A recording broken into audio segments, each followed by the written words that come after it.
Hi there, my name is Caleb Jordan, and this is my video for my major writing assignment 3.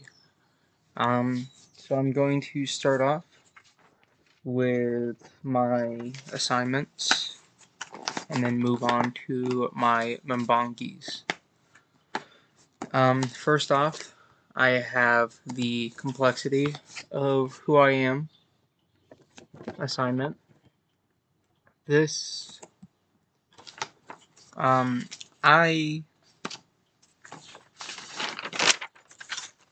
didn't really have any troubles with this assignment. I went through it and just kind of read it, um, noting and just kind of, you'll see little marks here and there, just kind of noting and emphasizing areas that I kind of questioned or thought might have been intriguing.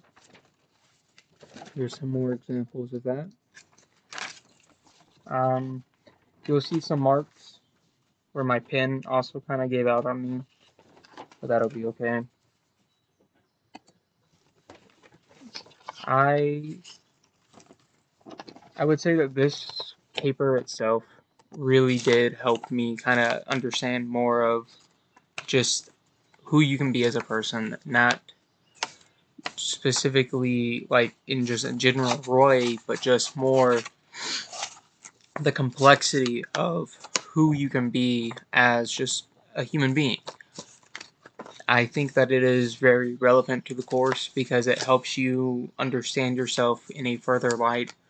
And with that kind of helped me with my writing process and my thinking process. Um, for example, and then right here I have our course competencies just so I can cite everything correctly. But I would say that this specifically would fall under the writing analysis and practice of our competencies because we are analyzing the complexity of who I am, and we are then writing about not only the ideas in which we are intercepting from reading it, but we are also putting our own spin onto it by just annotating and trying to process the reading by ourselves instead of being told how we should be processing it. Um,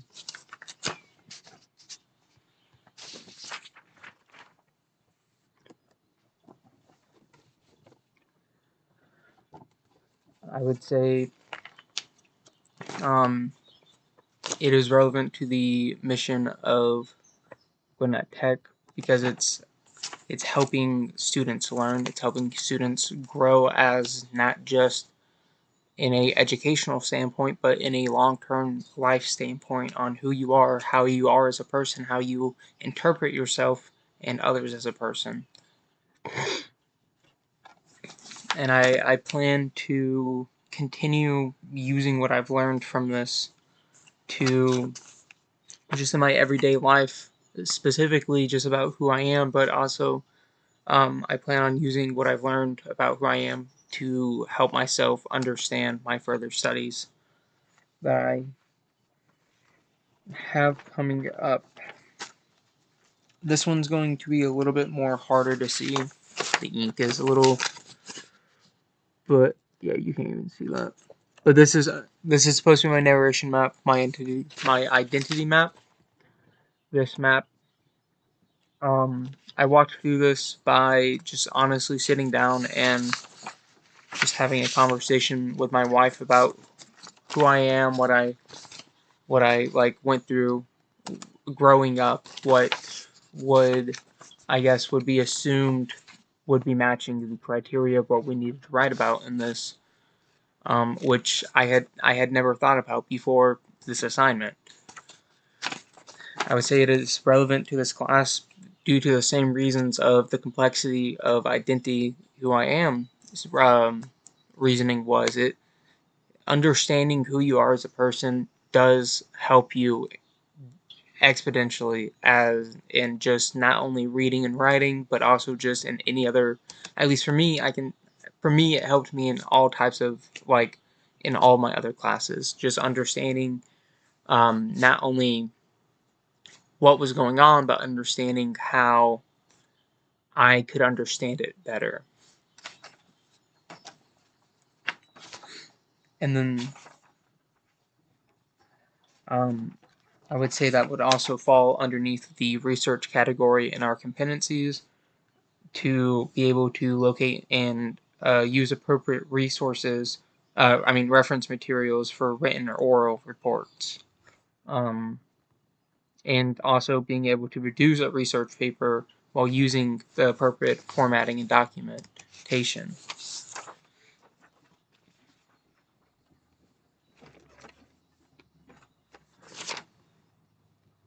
The next piece of paper I have, or papers I have, are some notes that we were asked to take for one of our online assignments. This is going over primarily the resources at Gwinnett. I would say that this is useful in just because it teaches you kind of just everything you need to know, where to go. It teaches you about the databases. It teaches you about JSTOR, Public Med.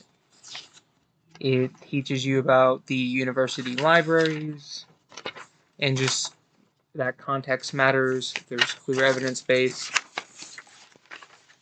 This would fall underneath the writing, analysis, and practice, but also the research of our competencies, because we had to determine methods of development on just how you would personally take your notes, but then we also had to go through and research all of these websites, and we had to go back and make sure that we understood, make sure that we realized where we were going, and not just that we knew of the website itself. I would say it has helped my growth because it has opened up a lot more resources that I didn't know about having with Gwinnett, which has helped me just research my Mabangi papers, for example. I would say that it definitely would be useful in my other courses, due to just being able to have these notes on the specific, what specific thing goes to where, like PubMed going to medical resource, medical and life science, while Eric being mainly education resources. So it's definitely good to know where to go whenever you need to have specific information. Here I have my media literacy activity, which was one of our group projects. For this, I chose to go with Dr. Dakota Tyler's video, Everything in the Universe Admits Light. I went by this just because I'm interested in science. Besides for medicine, I'm a huge fan of just the STEM program in general, just everything that it has to do with. So it always catches my eye seeing somebody who is educated in the department in which they're speaking just help educate people further on a subject matter that may be seen as commonly known. I would say that this is relevant to our course because it made us go through and develop the skills needed for media literacy and to be able to determine whether sources were valuable and correct and accurate, or if they were just misleading and spreading dis, and malinformation. Um,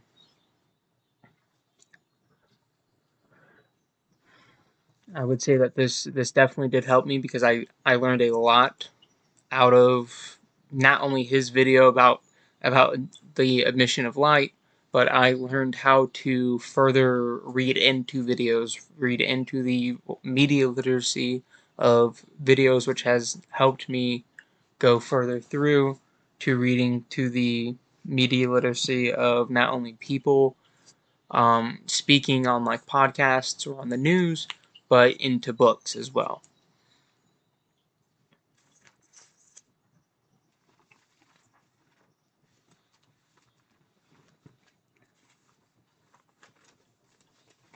Next on, next up, I have the three main Mbangis that I am only going to be skimming through, because I'm going to take a little bit extra time and effort to go through in deep detail about not only the cult rhetorics and detecting lies Mbangi, but also the religious rhetoric Mbangi.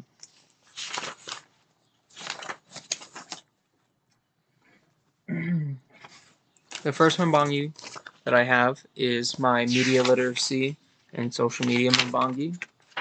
For this one, we were told to research all the following terms: neo-ononym, or ononym, present bias, this is a logical fallacy; appeal to pathos as a logical fallacy; attention economy, Dr. Dakota Tyler; Blender software; classical conditioning and Pavlov's dog; media literacy; anti-intellectualism; ethos, pathos, logos, cryos, and topos; logical fallacies; the NAML key questions for media literacy; and then we had to write a paragraph on why do you think there were why do you think these terms were assigned to you. Also explain why the items align with the topic. Explain this by detailing how it relates to your own life. Do not be generic. The reason on why was to help was because we had to analyze media before we could create it. For this, I first started off by doing our triangle. This helped me a lot on understanding where, just kind of like how everything is on this and how everything goes. So for example, logos was data and facts, and pathos was empathy and happiness, and ethos was believability and trustworthiness. I got those from just my previous years in school, because I've always been taught about those. But then topos and cryos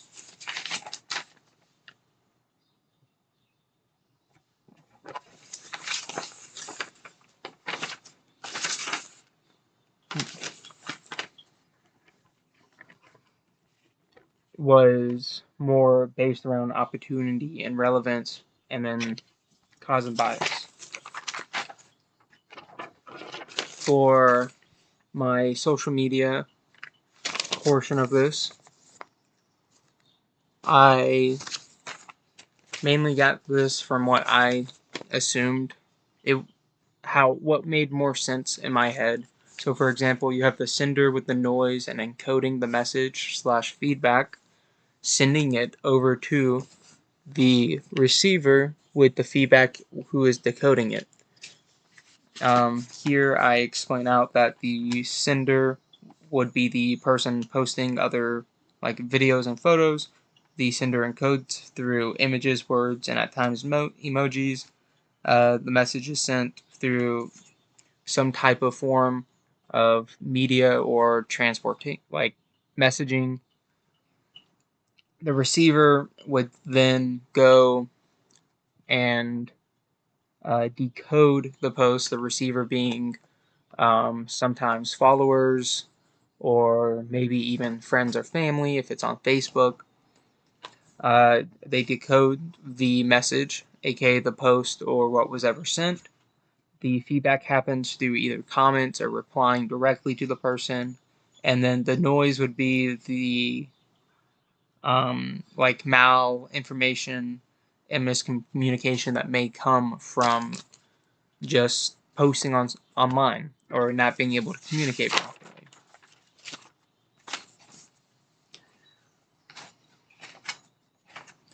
In the back here, we have our rhetorical triangle.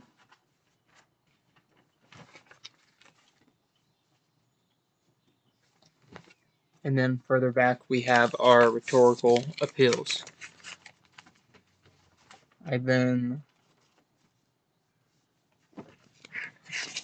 went on to research trying to only grab from either academical sources or some type of known institute in that type of criteria. For example, a huge institute that I kept on falling upon was the American Psychological Association and the Britannica. I believe that this Mbangi specifically is relevant to our course because it helps us develop media literacy, which could be connected to our research portion of our competencies.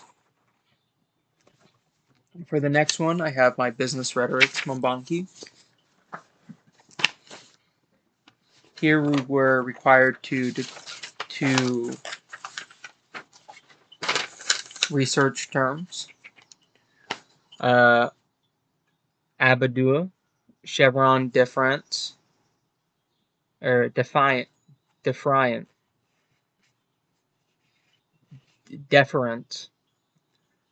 when were women allowed to open bank accounts in the United States without a man involved? The Dark Triad, Webb-Du Bois double consensus,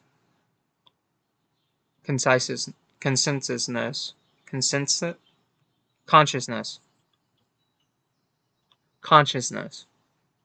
Octavia Butler in the parable of the sower, future of jobs and artificial intelligence, Harvard, the Harvard IAT test, redlining, the rise of anti-intellectualism, Maslow's hierarchy, intersectionality in Kimberly Crenshaw, implicit bias and explicit bias, resume bias by humans, and then biased AI resume reading tools. For this, we were also required to create a resume while also completing our assignments on Blackboard. Here we have the NAML key questions. And then for the rest of this, it just goes into how some of these things may work, how people read resumes, how to go into a business formatting,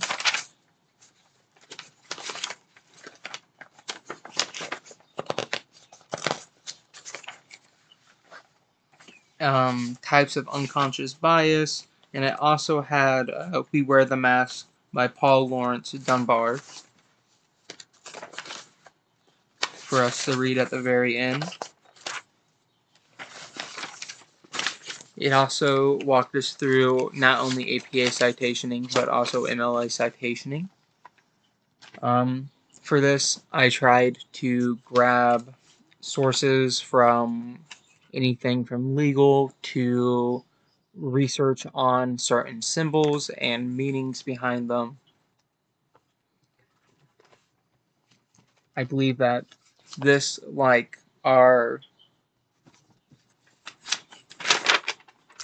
Mbangi specifically would fall into the writing analysis and practice and the research, because not only are we having to research our terms, we also had to research how to write in business format and how to write a proper resume,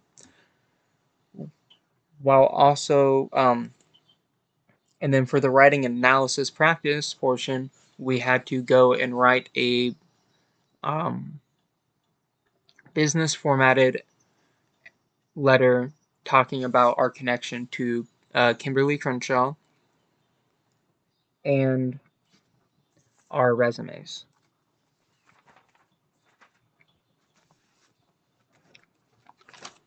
The next Mumbangi I have is the biggest one by far. It is going to be the Psychological Rhetorics Mumbangi. This one was extremely fun for me to go through. It was just an interesting, just a lot of the topics in here were very interesting to me, and I would honestly love to go into further just like personal research into some of these ones. For example, like religious psychosis, or the truth behind the 40 acres and a mule. For this one, our following the terms we had to research were Sankofa, psychosis, religious psychosis, schizophrenia, the age range, signs, symptoms, and how to respond to someone who's showing signs. Kimberly Crenshaw and intersectionality, but now we had to write half a page about her intersectionality and how it related to us. Southern strategy, 40 acres and a mule, was not fully true. Maslow's hierarchy, anthropocentric. I'm not going to attempt that. And then ethnocentrism, anthropocentrism. We also had to research id, ego and superego, the visible spectrum, gaslighting, Maslow's hierarchy used in nursing, being a critical thinker versus contrarian. We also had to write about who we were, and also why farmers can't replant their own seeds. For this specific one, we had to write in a specific format. Required us to say, and I quote, according to title, the comma, and article, book, website, etc., written by author, and then claim, and text citations at the end of the information. Put the year it was written in parentheses. For this one,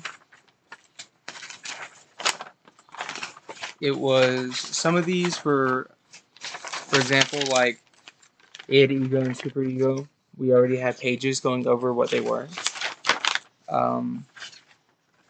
Here's another one right here.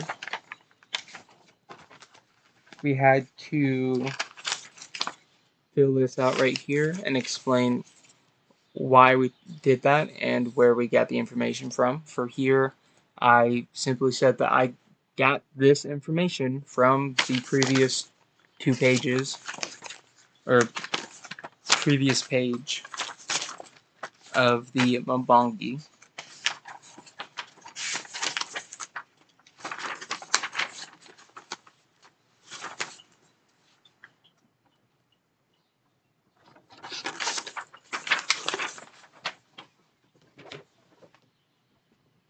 Here is my hierarchy, my hierarchy of needs, which I got off of the American Psychological Association's website. I have my sender, receiver, decoding message.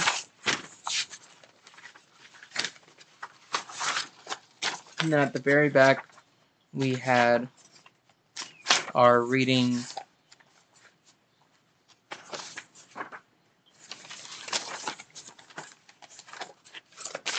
I believe that this one was very, very um, important because it, at least for me, it opened up my eyes on, for example, just the age of schizophrenia being 18 to 25, which I did not know that was the common age to develop schizophrenia in. Um, I would say that for this one, we had to step out of our boundaries of our normal note taking, and I would say that that would very much be in the writing analysis and practice portion of our competencies, because you're having to practice a new form of writing that you're not used to. If you're not, well, if that's saying if you're not used to this form of writing. Um, and it obviously also goes into the research portion of our competencies, because we had to go through and research our words, the terminology. For my final two Mambangis, I'm going to be starting off with my religious rhetoric.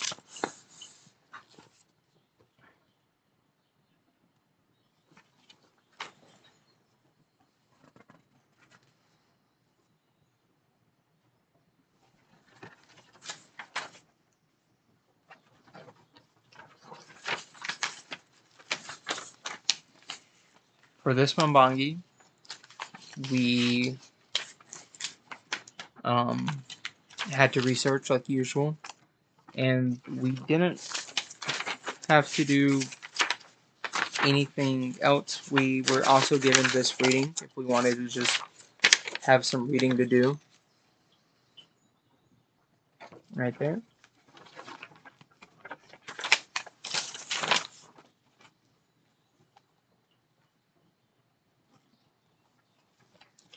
For my first term, I have Guide Nayam, according to the Adinkra symbols and meaning. According to Adinkra symbols and meanings, Guy Nayam is a Akan expression that literally means accept God. It's an expression of God's omnipotence and supremacy in all affairs. It also shows the deep faith that Akans have for their supreme being, Nyam, or God. For this, I cited my source of Attikra symbols and meanings, but for the exact date that this article was posted, I could not find any information. I found that some of the sources that I kept, that are reliable sources, just don't post dates because of just how long it takes to research something, or just because I guess they just don't deem it necessary to post the date that the research or the article was posted. For the next term, I have they are trying to bait you, not debate you. For this, it was a little bit harder. I had to go into deeper research. I went onto a couple um, of sources, but they didn't really fit what I was looking for. Um, but I actually found one from the Anti-Bullying Alliance. According to the Anti-Bullying Alliance, sometimes baiting is used uh,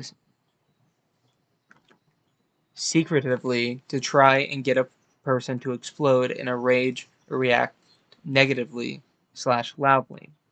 The Anti-Bullying Alliance also describes baiting as a provocative act used to solicit or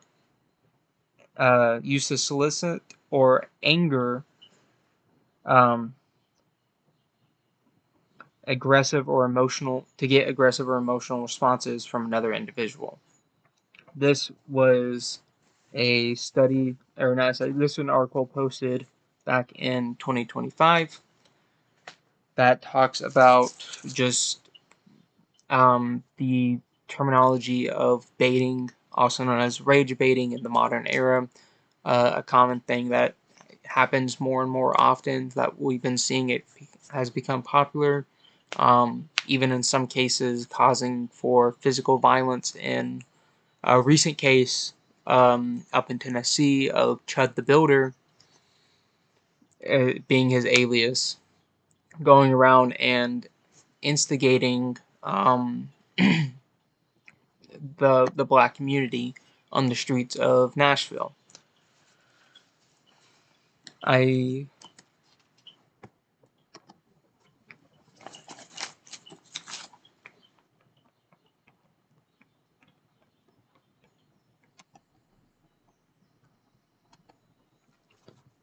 For the next one, we had the Salem witch trials. For this, I used the Smithsonian as my source. I said, according to the Smithsonian, the Salem witch trials occurred in the colonial Massachusetts between early 1692 and mid 1693. The trials saw deaths of 20 people out of the 200 accused of practicing witchcraft. The start of the trials have been placed around either uh, egotism and a combination. Uh, the start of the trials have been placed around either egotism and a combination of the church, politics, family feuds, and hysterical children, but was mainly fueled by Zionism and religious extremism.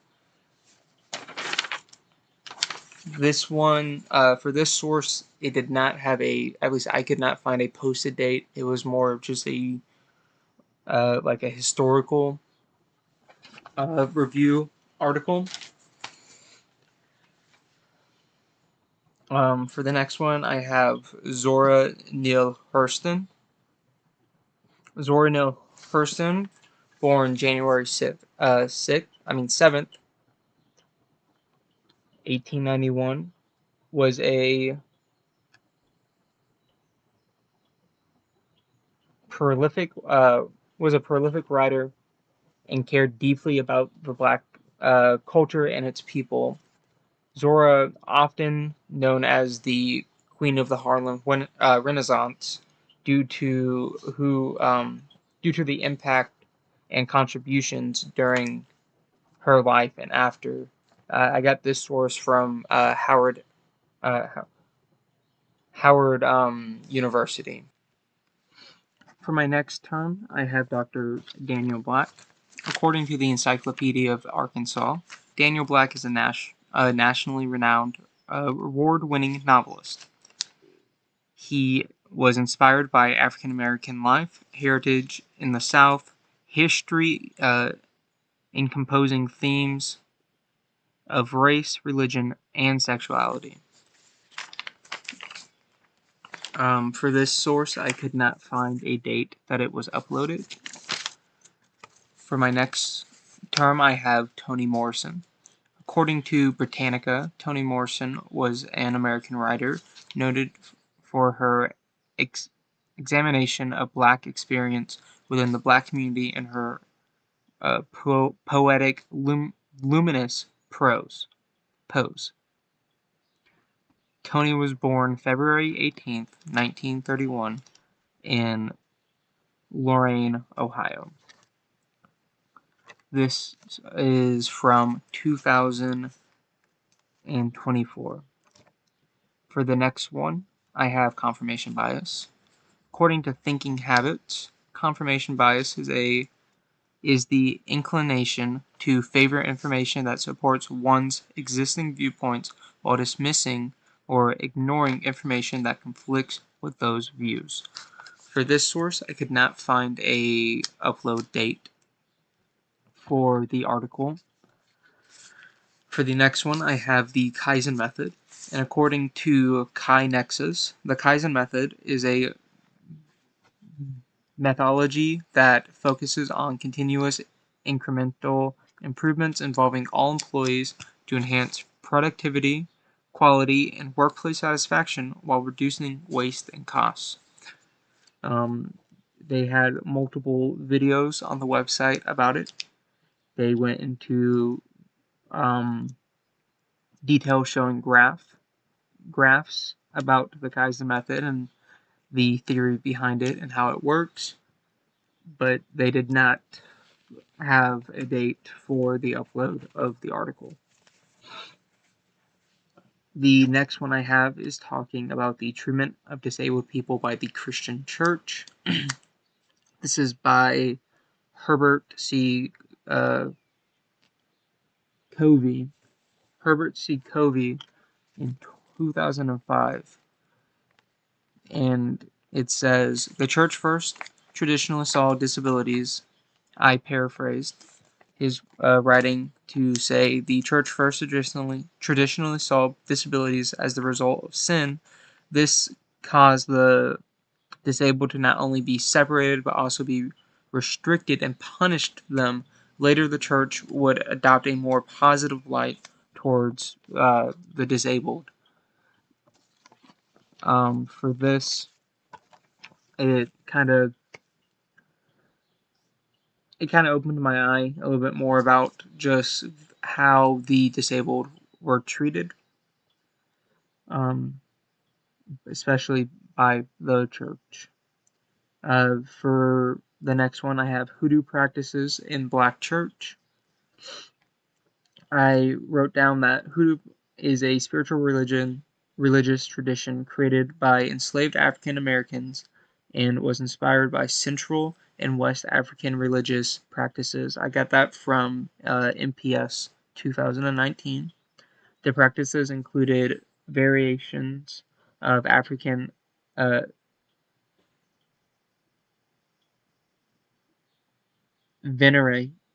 variations of African ancestors, herbal healing, ring shouts, water immersion, spirit possession, divination, sacred music, using charms for spiritual protection against physical harm, and conjure. That's also from MPS in 2019. And then I also wrote down, due to slave codes and laws, some hoodoo practices were hidden in African American churches. That is also from the same source of MPS back in 2019. For my next one, I have voodoo practices in the Catholic Church. I wrote that voodoo pilgrimages are a practice with African origins tied to the strong belief in the healing power of saints, spirits, and God. This is by Louis Saint, 2026. I also wrote down that African slaves had to disguise their African gods as Catholic saints in order to avoid punishment by their masters. This is the same source.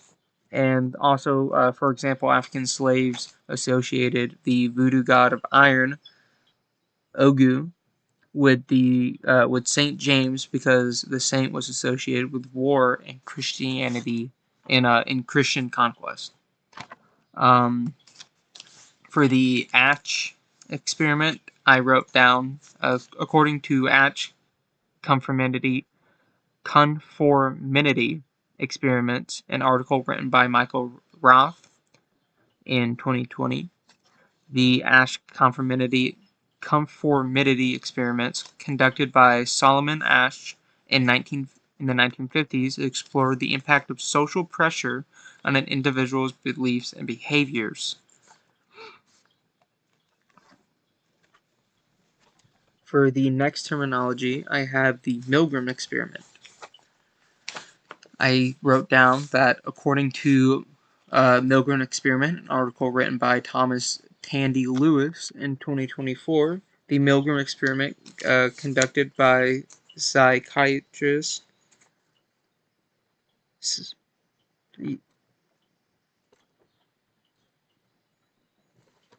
Stanley Milgram between the years of 1961, or I guess between 1961 and 1962, is a landmark study in social psychology that explored the extent to which individuals would follow orders from authority figure, even to the point of inflicting pain onto others. I also wrote that the experiment revealed that a significant majority, 65%, of participants were willing to administer a maximum shock level of 450 volts when prompted by the experimenter, highlighting the power of authority in shaping behavior. For the next one, I have the Harvard IAT test. According to about the IAT, an article on harvard.edu, the IAT measures the strength of associations between concepts, example, black people, gay people, and evaluations, good, bad, of stereotypes, athletic, clumsy. It also that the main idea is that making a response is easier when closely related items share the same response key. For this, Harvard did not have a date on whenever they posted this or made this part of their website. My next term is Tituba. According to Tituba, an article written by Michelle Metch. I don't know how to pronounce the last name. My apologies.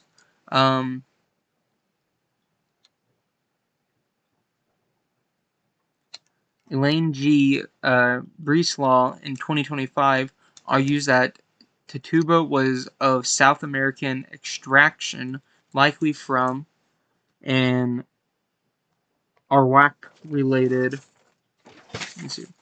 group based on raiding practices in the mid-17th century.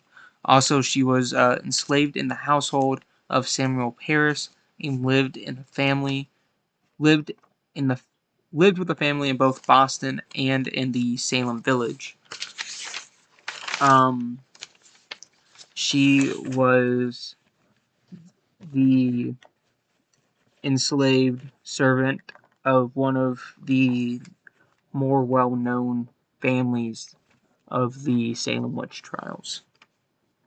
For my next term, I have free will versus God's will. I said, according to Free Will and God's Will, an article written by Ink Media, I couldn't find a upload date on it.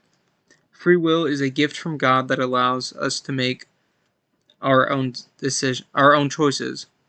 But, however, the Bible teaches us that choices lead to only two outcomes, life or death. From this, I kind of took that there is, at least from this argument alone, that there is such thing as free will, but only to the extent of no matter what you choose, it's only going to be the outcome of either living or dying. And that's kind of where the extent of free will stops, at least in the argument made in the article here. And then the next one was a question on how does my religion treat other people. I wrote down that I don't believe in religion, but I try to treat others openly and kindly as possible. I just do that because of my own morals, my own values. I believe that you should treat others how you would expect to be treated from other people, or how you would at least want to be treated from other people. The next question was, do you believe that a supreme God will only write one book if there is a book? I said, personally, I believe if God did write a book, it would be more understanding and not target people just for trying to live a happy life. I understand that the current Bible is written by a white man, or at least the most popular version of the Bible is written by a white man who wrote it for the sake of himself and having just a better life for him. But no, I still don't believe that if there was a God, that if they did write a book for some reason, I don't believe that they would write a book that would entail such hardships on the children of them. I don't think that they would, have people hate each other just for looking different or not being the same type of, sexuality as them. I think that if there was a God, there would be a lot more peace on this world, especially if there was a book literally written on how to be, well, in the eyes of the creator, the perfect person. I mean, I would argue that, at least I would hope that there would be a lot more easiness and peacefulness in the world. Um, for the ethical question that was asked of me, it says, ethics. A religion institution advertises free food for those who are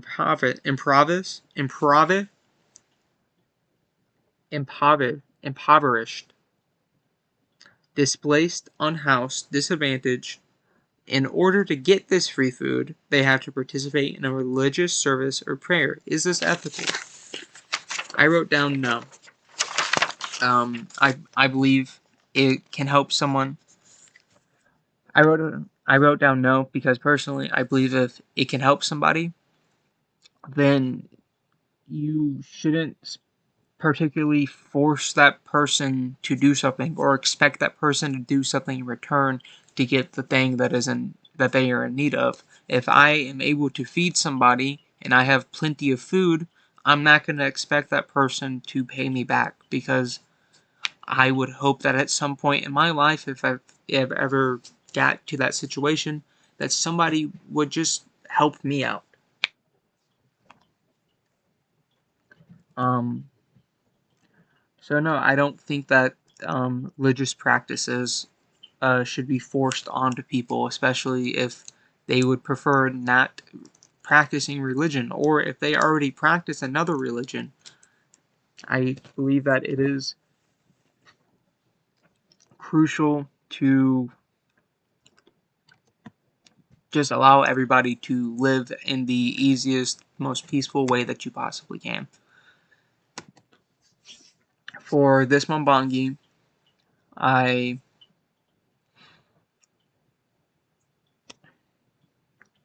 learned not only about the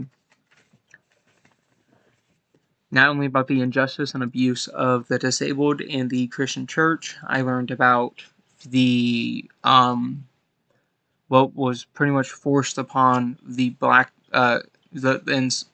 the slaves, for them to be able to continue practicing the religion that they've always practiced. Um, I learned about um,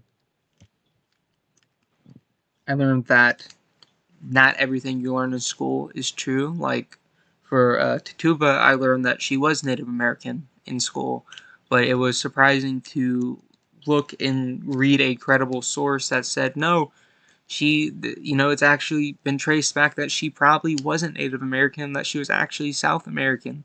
And I think that that is important to recognize that happens, because it proves that just because you are told something doesn't mean that it's always true, and that builds upon the media literacy, that builds upon the conversations we've had about disinformation and malinformation and knowing your sources and the reliability of them.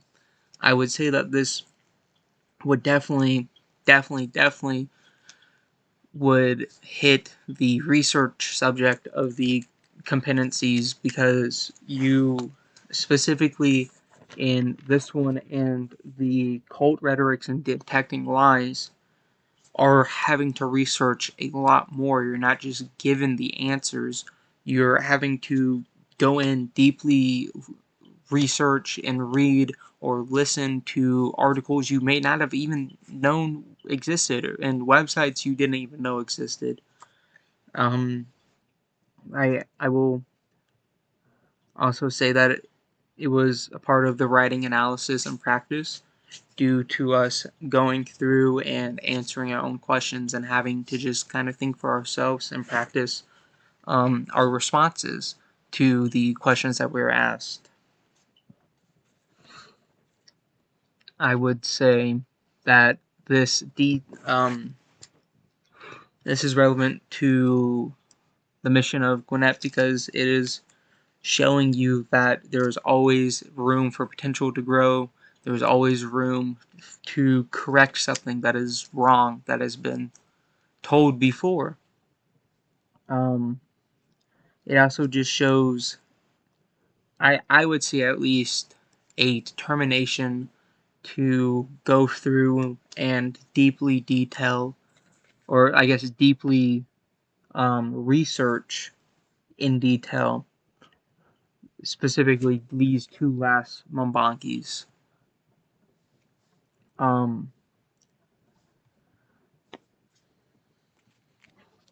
For my last Mambangi, I have the cult, rhetorics, and detecting lies.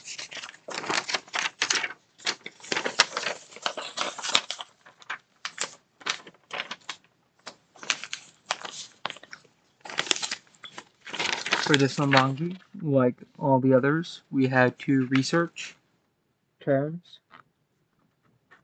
This Mambangi has had the most terms out of all of them, and I would say some of the more difficult Mambangis. I'm not Mambangis, but more difficult terms to get information out of. Here we have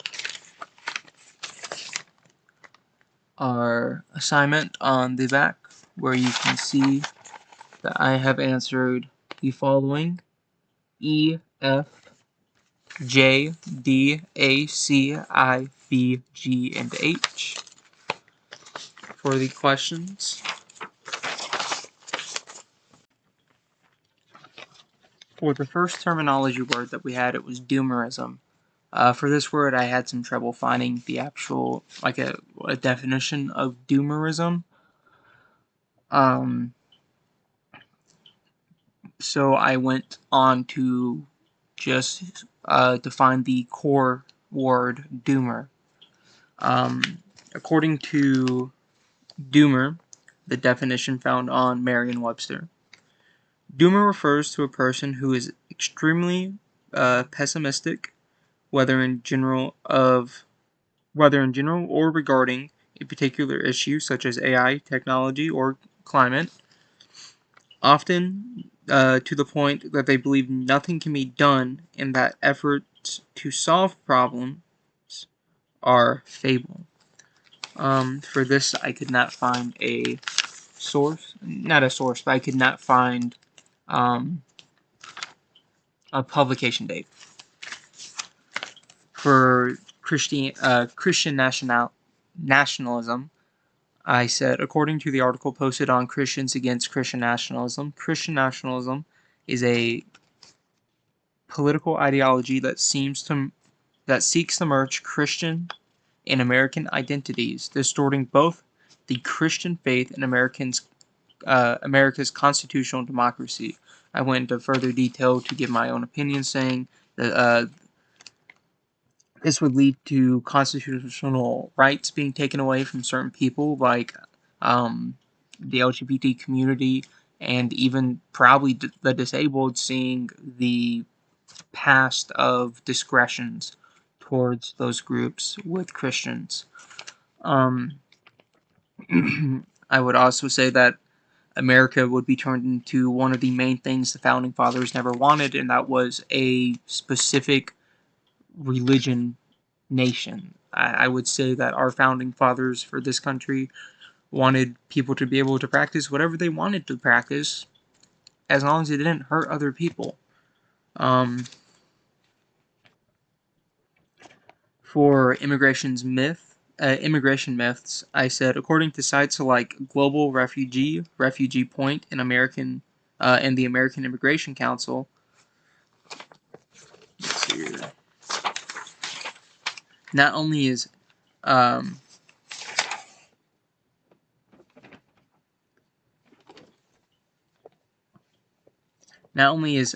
disinformation and hateful rhetoric about immigrants and refugees everywhere you look, it also overshadows the numerous ways in which immigrants enrich American society.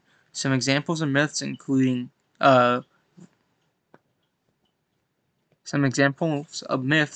refugees and immigrants are taking American jobs, that most immigrants are coming to the United States illegally, and that refugees and immigrants commit more crimes and make the country more dangerous, to name a few of the many that were listed on the websites. For this, the only publication date I could find was 2019 it was Refugee Point, and then I had 2024 for the Global Refugee.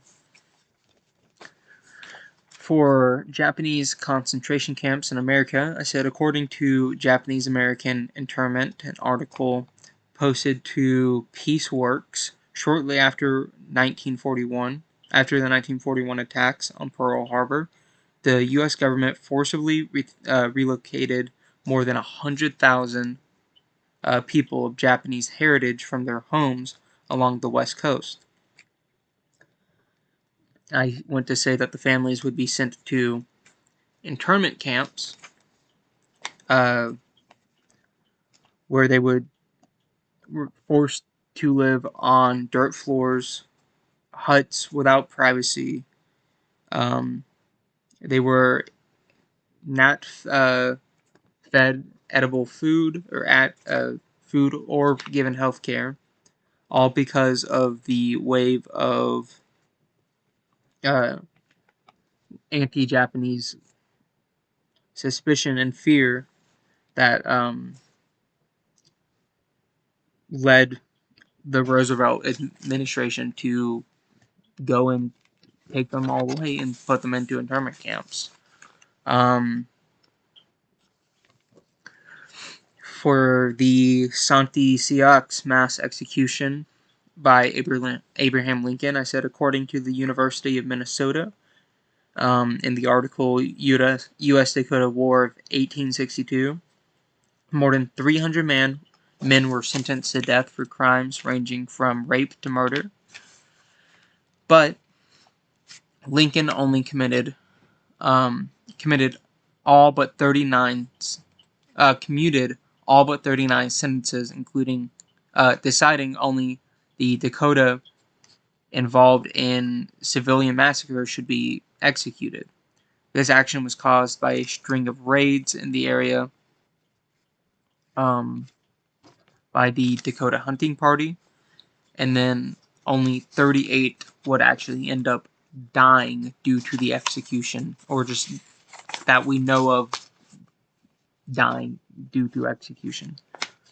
For this, I did not have a publication date, and for the one previous, I did not have a publication date either. My next term was thought terminating cliche. I said, according to Explaining Thought Terminating Cliches and Why We Should Be Wary of Them, an article written by the Australian Psychological Society. The term thought terminating cliche was coined by Robert J. Lifton in the 1960s as when the most far-reaching and complex of human problems are compressed into brief, highly reductive, definitive-sounding phrases easily memorized and easily expressed. The term is also known as statements that commonly used to shut people down. For example, it is what it is. If it ain't broke, don't fix it. And trust the process. To name a few of the many.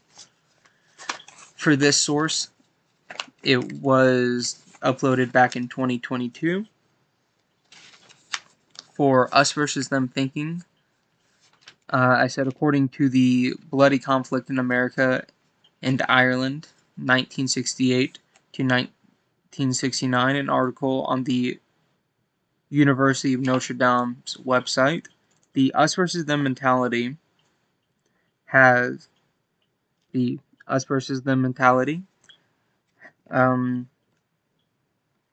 has a stranglehold on our society.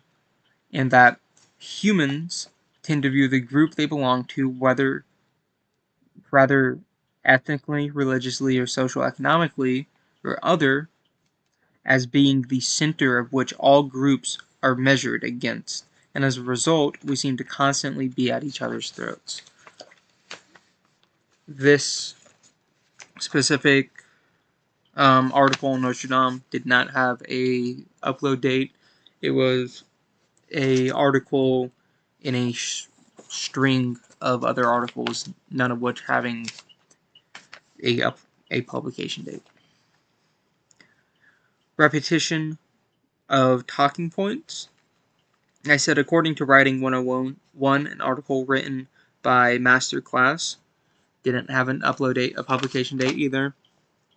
Repetition is a literacy device that involves using the same word or phrase over and over again in a piece of writing or speech, while also repetition is a favored tool among authors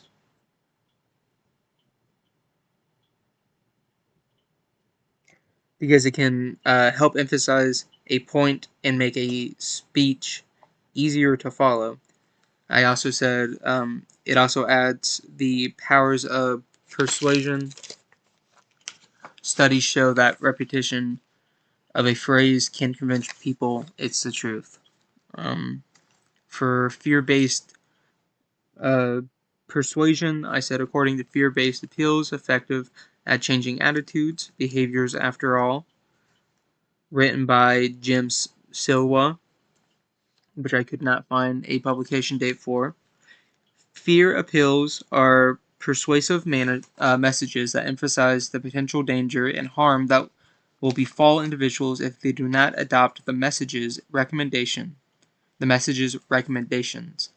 It's also important to know that while these types of messages are commonly used in political, public health, and commercial advertising campaigns, for example, smoking will kill, candidate A will destroy the economy, their use is controversial as academics continue to debate their effectiveness. For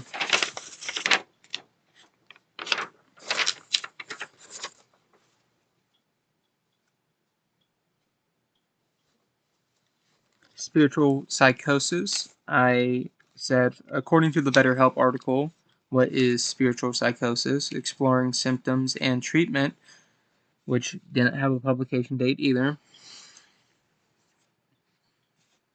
Spiritual psychosis typically involves delusional spiritual beliefs that believe no basis in reality.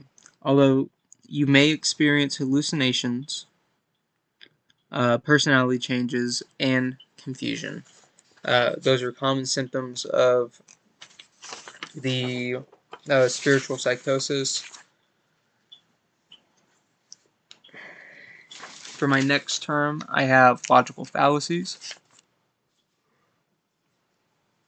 The article Logical Fallacies, written by Purdue University states fallacies are common errors in reasoning that will undermine the logic of your argument, and that fallacies can be either illegitimate arguments or irrelevant points, and are often identified because they lack evidence that supports their claims.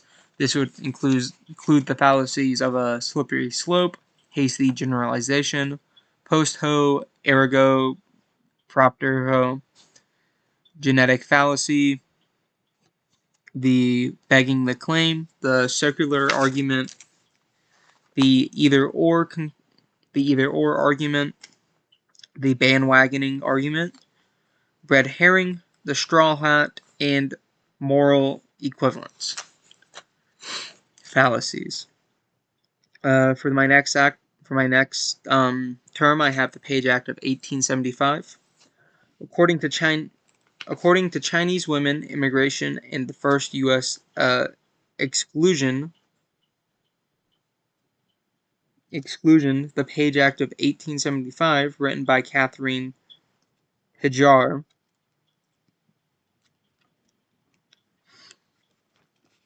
the Page Act had three main goals, all focused on preventing immigration from China, Japan, and other parts of Orient, an old word for parts of Asia. Since the first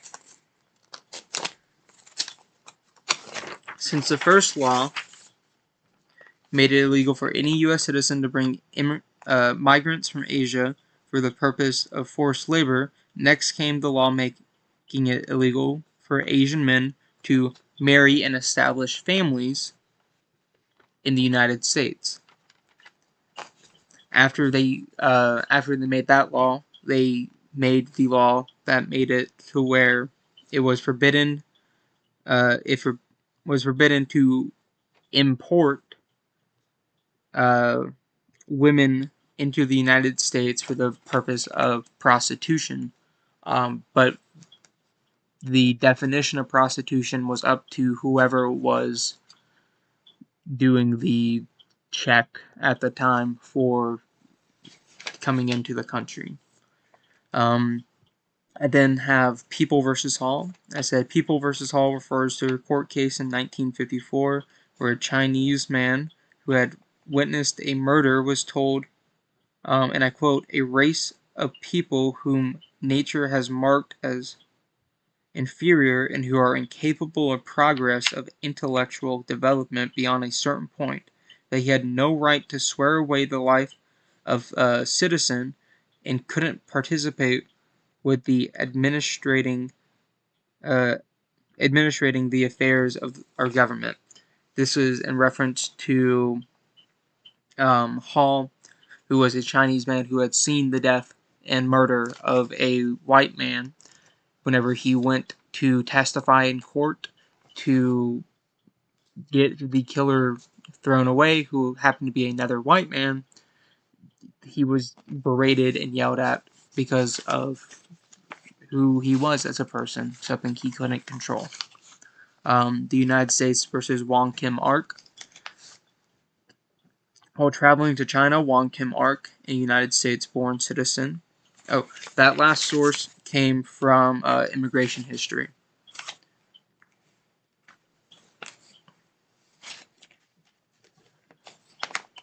The source for this one is also Immigration History. Neither one of them had publication dates. The only dates that they had was the dates of the actual court hearings themselves.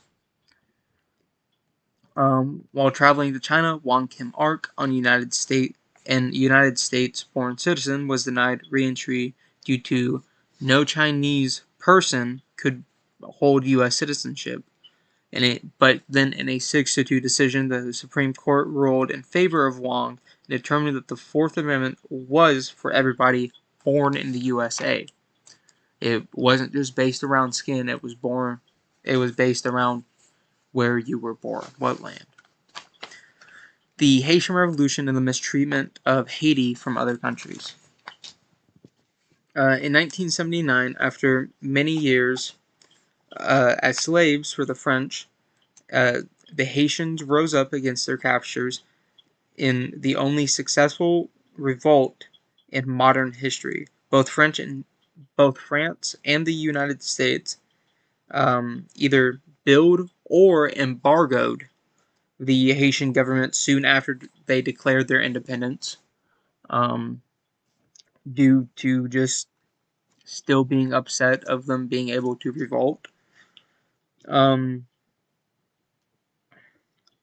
It wasn't until Abraham Lincoln came into office that the United States would accept Haiti as a sovereign nation, but the attitude towards Haiti would stay the same for over the next 200 years. This was Carrying the White Out, the Haitian Revolution by Utah State University is where I got that source of information from. White Citizens Council. According to the White Citizens Council, WCC, an article posted to Stanford University, no publication date. In response to the 1954 Brown versus Board of Education decision ending the school segregationists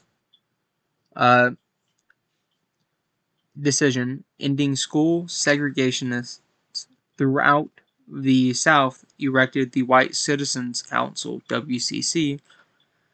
Also, that these local groups typically drew a more middle and upper class membership than the Ku Klux Klan did, but the Ku Klux Klan were still members of the council.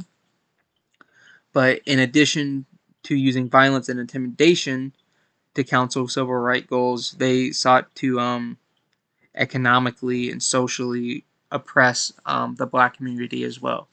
They were willing to do whatever it took to make sure that the people that they, for some reason, that were not fit to go and get an education, they were just making their lives harder for some reason.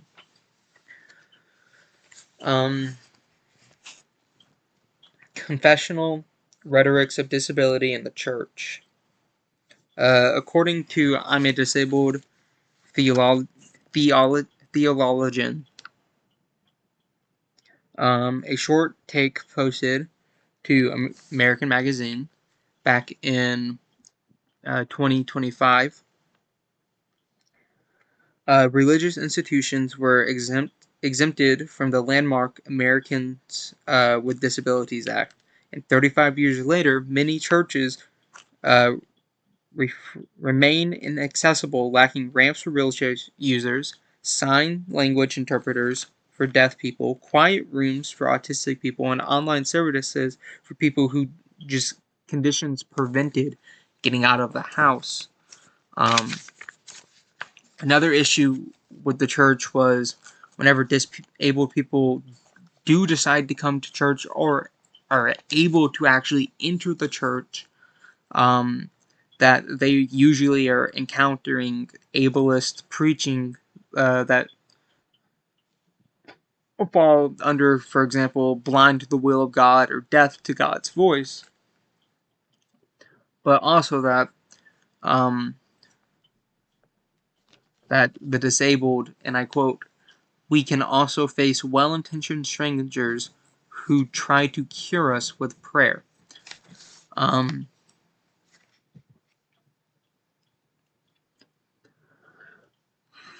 For my next term, I have Native American assimilation schools. From 1819 through 1969, the United States government implemented policies establishing and supporting Indian boarding schools across the nation and territories. According to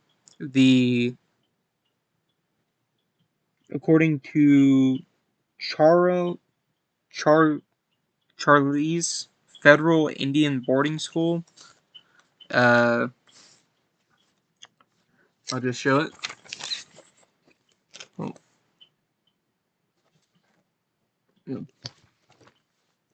An article posted on the National Park Service. The goal of the boarding schools were to assimilate indigenous children to an American culture by taking away their families, communities, language, religion, and their cultural practices as well.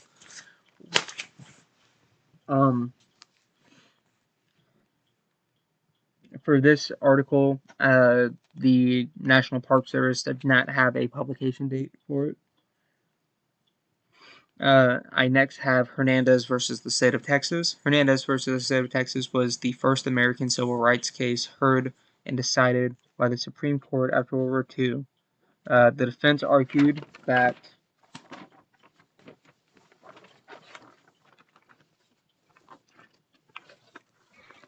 it went against the 14th Amendment of the because of the systemic exclusion caused by having no persons of Mexican origin having served on the jury duty for over 25 years, which introduced bias of not only race but class.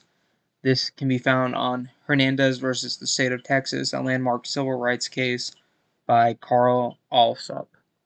There, at least whenever I was looking, there was not a publication date or citation device that I could find.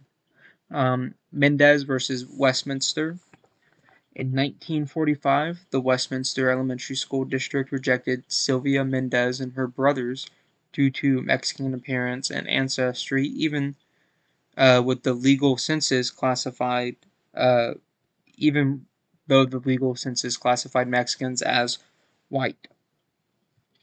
In 1946, Judge McCormick ruled that, and I quote, the segregation of Mexican students to separate schools and Westminster schools districts were unconstitutional, end quote. This came after the superintendent of the district, James Kent, stated that people of Mexican descent were intellectually, culturally, and morally inferior to European Americans. This comes from 1946, Mendez versus Westminster, the Library of Congress.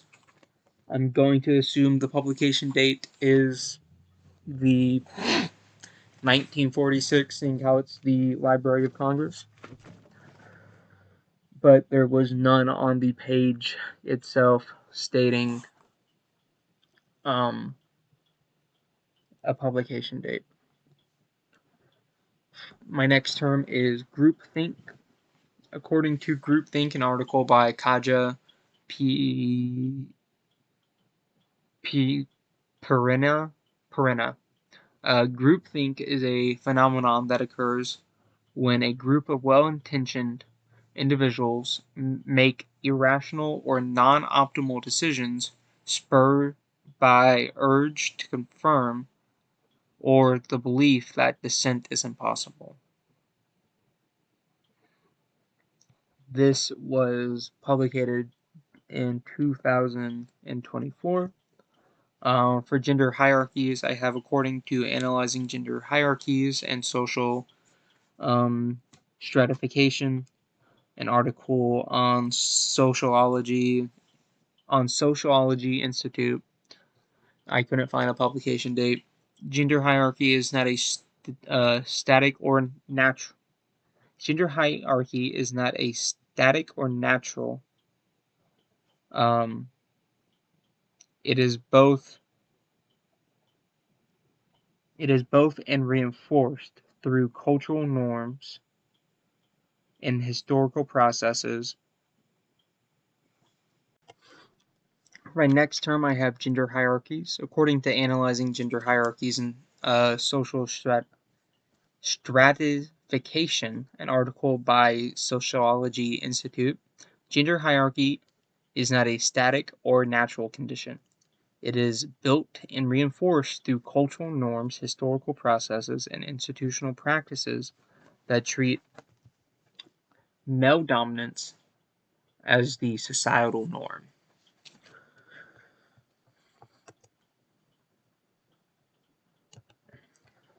This was published back in 2025, August 13th, for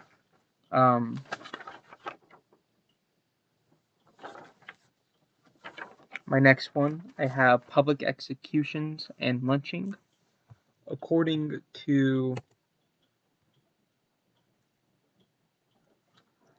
public execution, an article posted to the Britannica, public executions, once common, were attacked as cruel and barbaric starting around 1833.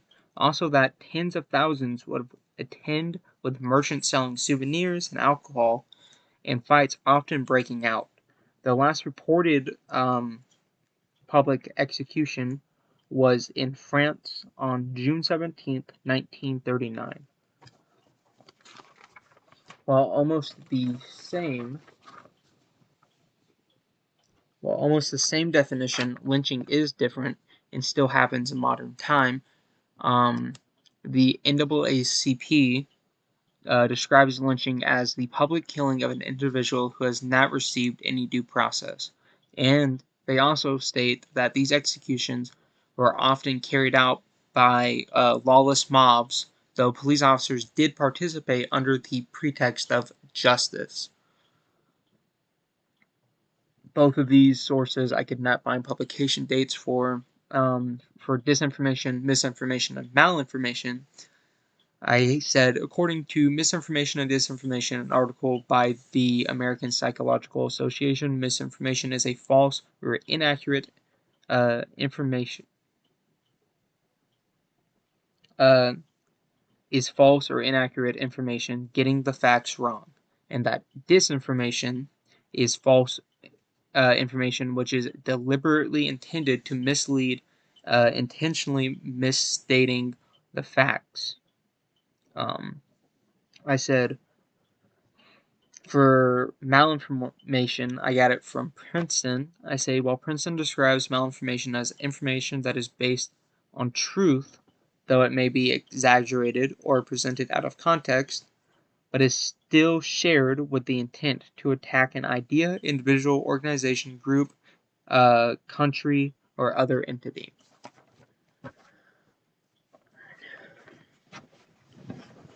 For the next terms, I have each state's reason for secession. Each state, Georgia, Texas, Mississippi, and South Carolina, made a clear defense of slavery, even calling for the expansion of slavery. Georgia and Texas, the attacking of abolitionism,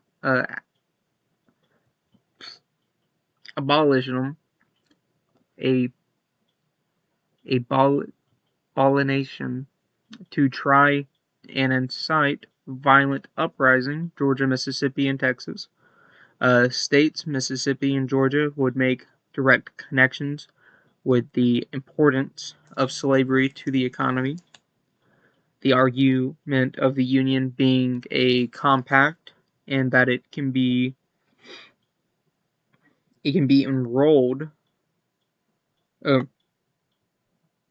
can be annulled if the states are not satisfied with what's received from other states / the federal government. South Carolina and Georgia states also made the argument about how the North's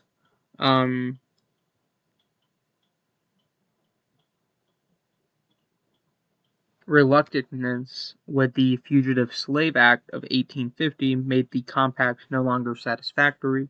That was just South Carolina and Texas, though. All the states mention Abraham Lincoln's election negatively due to his suspected abolitionist leanings.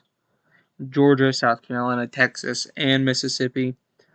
Georgia accused the tax of manufacturing interests of exploiting the South and dominating the federal government, while Texas would express dissatisfaction with the federal military protection. This is by John Pierre on battlefields.org in 2013. For my next one, I have social norms. According to social norms, an article by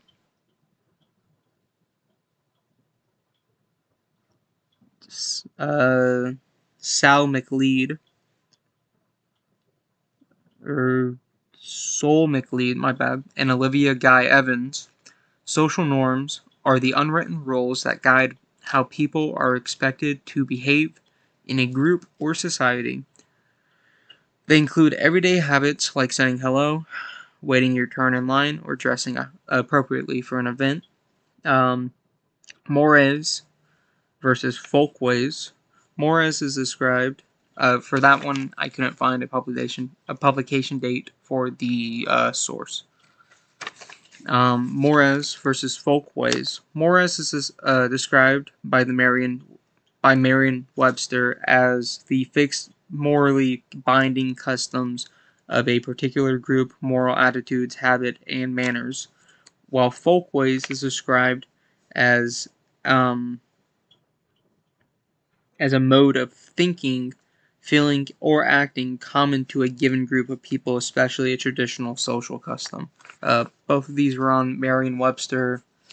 Neither one of them I could find a publication source for. For cognitive dissonance, I have according to cognitive dissonance on an article by Tyler Woods. Cognitive dissonance is a term for the state of discomfort felt when two or more modes of thought contradict each other. For this article, I have written down that it was written, or at least that it was updated recently in 2024. But I don't know the publication date. My next term is pseudoscience. According to pseudoscience, a article posted to Britannica, pseudoscience, any system that tries to explain physical phenomenon but cannot be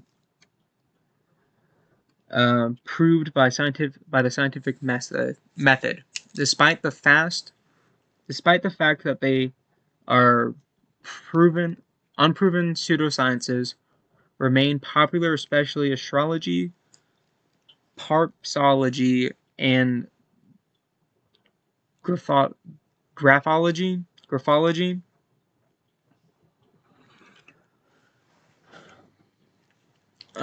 For historical memory, I said according to historical memory, an article on St. Louis University, which I couldn't find a publication date for.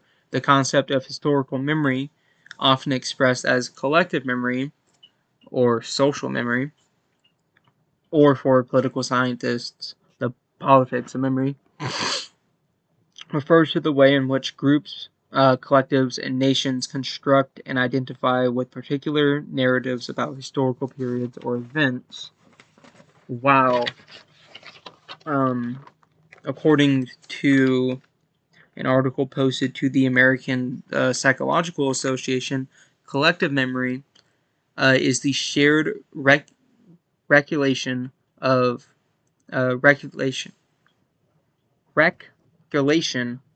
mental representations of past events that are common to members as a social group. Example, minors remembering the death of a coworker differently than the public. For social memory, I had, according to social memory, an article posted to the American Psychological Association, memory for socially relevant information. For those, I couldn't find a published source. For public memory, I said, according to public memory, a post written by Matthew Howdock and Kendall R. Phillips. The terms public memory refers to the circulation of recollections among members of a given community. And this one, I could not find a particular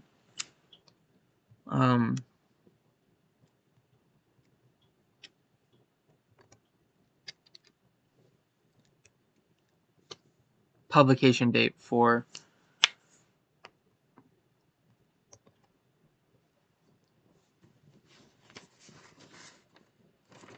Oh, never mind. It was published in 2017. It's on the other side of my page. Pseudo-history. According to Pseudo-history, an article by Richard Shaposh. Pseudo-history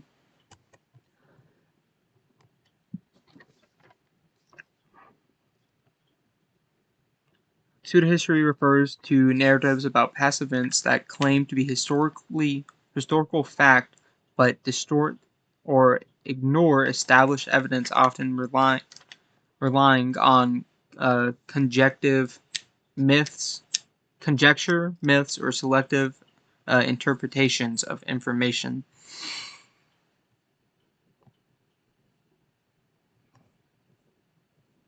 For this one, I got that it was updated recently in 2024, but I could not find a publication date for it.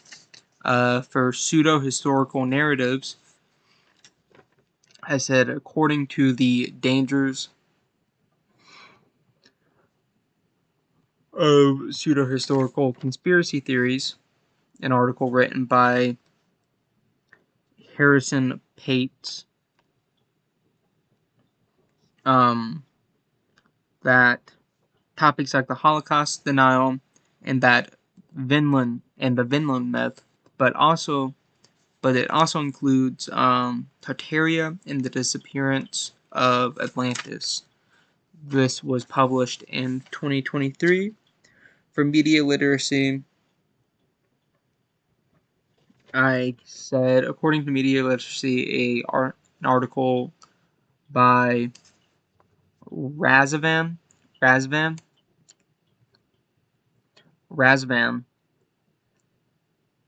doesn't sound right. Razvan Sibi, Media Literacy, use of critical thinking to pursue or create mass media, especially as a consumer in an age of online misinformation and disinformation. For this, I found it on Britannica, but I could not find a publication like oh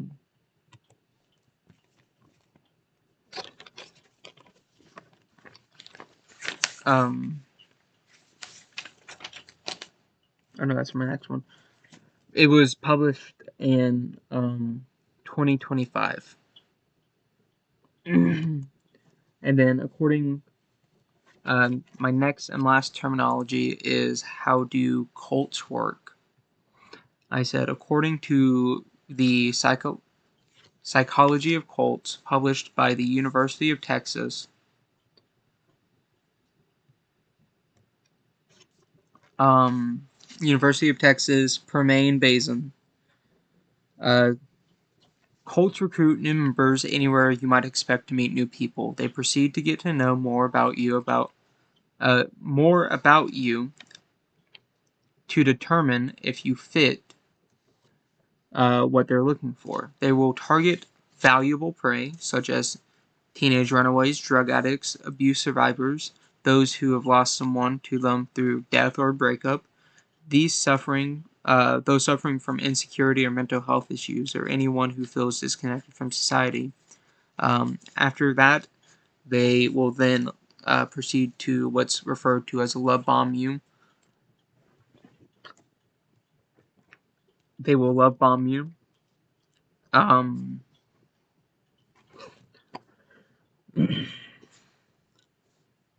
They'll then love bomb you before getting rid of everything but the cult. That includes your family, your loved ones, your phones, any type of communication with anybody or anything you had before. To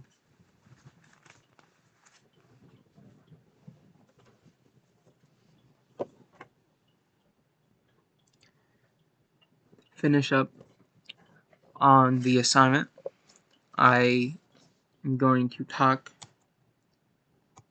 about Bloom's taxonomy and how it was used throughout the course. I said, and I grabbed my personal book here. I said, personally, I believe Bloom's taxonomy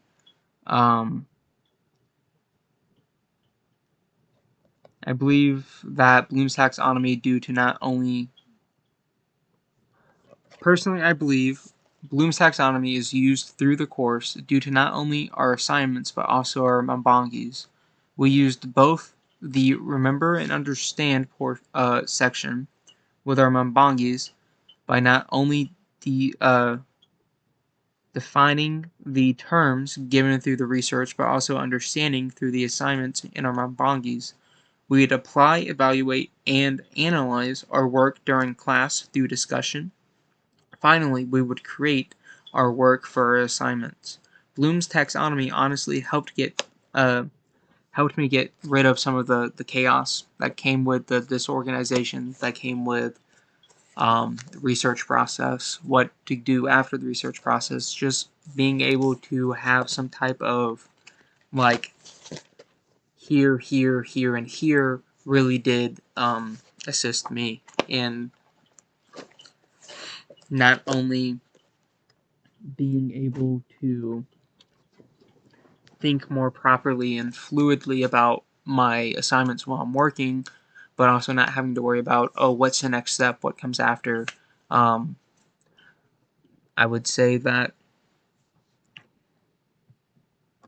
out of everything here, I am most definitely going to at least remember my media literacy skill. I'm going to be using that every single day. I'm going to be using my critical thinking abilities.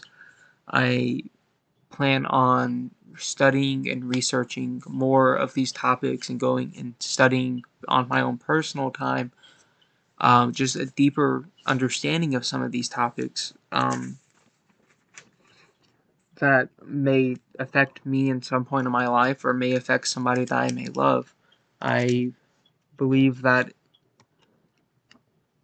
it is always good to be able to transfer your skills, especially between academics and anything else. For example, work.